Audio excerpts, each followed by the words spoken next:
Hello everyone.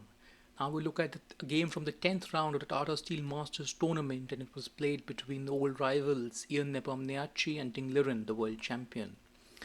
Let's start and look at the game. It starts with e4, e5, knight f3 and knight c6, bishop b5 and a6, the Morphe's defense of the Spanish, bishop a4, knight f6, castles, bishop e7 and d3. We'll see a close trial Lopez. b5 and bishop b3, t6, c3 and black castles, a4, bishop d7, bishop to a2, h6, h3 and rook e8. Some slow positional development moves from both sides, which is quite typical in a closed system of the Spanish. Bishop to e3, rook b8, knight bd2, bishop f8 and g4. Interesting idea, trying to open the G file and use that for the attack. Bishop e6 simply. And white exchanges, and we have rook takes. 8x b5, 8x b5 and g5. H takes, knight takes, and rook to e8. King h2 and d5. Very principled that a flank attack has been played by the opponent, so let's strike in the center. Rook g1. We'll don't need to capture. d4 even. C takes d4, e takes d4, and bishop f4, and bishop d6. Bishop g3, bishop takes and rook takes, and queen d6, spinning that rook. King goes to g1, rook goes to a8. There wasn't strictly a need to exchange, but Nepo exchanged on a8 and played queen b3, putting pressure on f7 and queen d7 here. Now the b5 pawn technically is up for grabs, but after queen takes b5 you have knight h5. There's no pressure on f7 anymore. Rook g4, knight f6, rook g3, and we can have a repetition. So knight df3 was played instead. Rook a1 check is possible. King g2, knight h5, and we can see a repetition similarly. That is possible.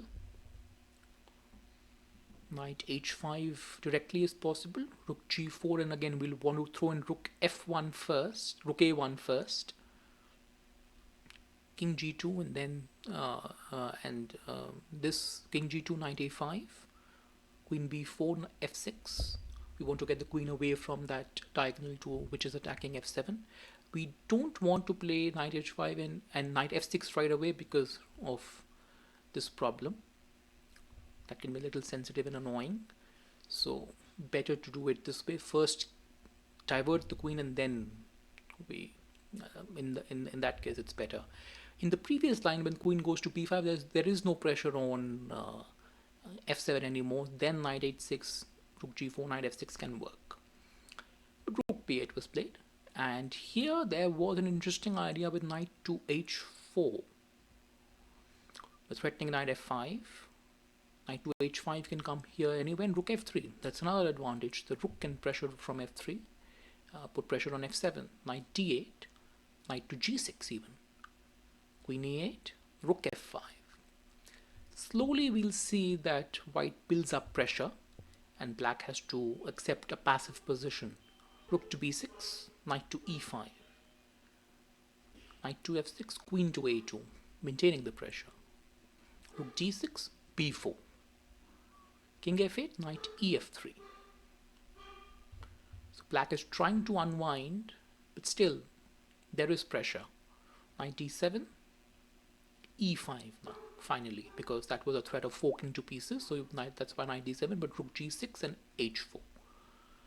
White is perfectly happy in this position. All black, three of black's pieces are quite passive. Perhaps the rook can be said to be a little active, but maybe h5 will dislodge the rook as well. So this could be a way to go, and black would have to be very careful to hold this position. But after rook e8, queen c2 was played, and this alleviates some of that pressure which could have been put. Already f7 is perfectly fine now. Rook e8 here was fine, preventing any e5 ideas. Queen c5, but b4. This is fine, but rook e6 was played. e5 immediately. Knight to h5, rook to g4, rook b8. Here knight e4 would be quite strong because it threatens knight f6 check, and we'll have to move the queen somewhere. So let's say queen e6. The other option would be queen e8, for instance. Knight fg5 would come, and then queen e8 and rook to h4. Knight takes e5, rook takes h5. This is the best, because if g6 by chance here, you can simply capture and fork the king and the queen. So this is what happens if you try. So after knight e4, then try queen e6. If try queen e8, then again knight f6 check comes, and knight takes, e takes, and g6, you have rook e4. Queen d7, guarding the c6 knight, but queen c1. There's only way to stop queen h6, and the mate thread is queen f5, but then you give up that knight. And even after capturing here, you have rook e8 check, and you pick up the queen. This is completely winning for white. So rook b8 actually causes a lot of problems after knight e4, because that knight is actually loose, and then the queen is going to be overloaded. But queen c5 was played here, not as strong. Rook d8 now, and here e6 is an idea.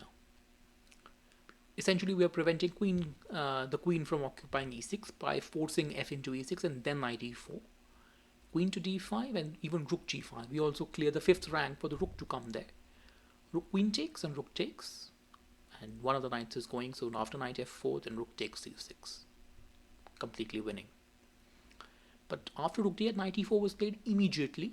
Not as good, but it still works. Queen e6, rook to h4, rook to d5, queen a3, g6, and knight fg5. There is no decent square for the queen to really go, and it was here that Liren resigned. It seems a little premature, but well, what happens if, where does the queen go? That's the main question. If queen takes e5, then we have queen a8 check. We hit the knight. Knight to d8, but rook takes h5. G takes, queen takes d5, queen takes the knight f6. We'll pick up that queen and we're up a piece. If queen e7 here, just holding down the fort, but you again have queen a8 check, king g7, and queen takes c6. That loose knight is the problem. Rook takes e5, rook takes h5 is possible. This is still winning, and knight f3, completely winning. So after knight fg5, there really is no good square for the queen to go. And remember, queen e8 is off limits because we grab the knight on h5 and deliver a fork on f6. That will be a royal fork. So, a very nice victory for Nepomniachtchi. Thank you all for watching. I'll see you soon for the next game.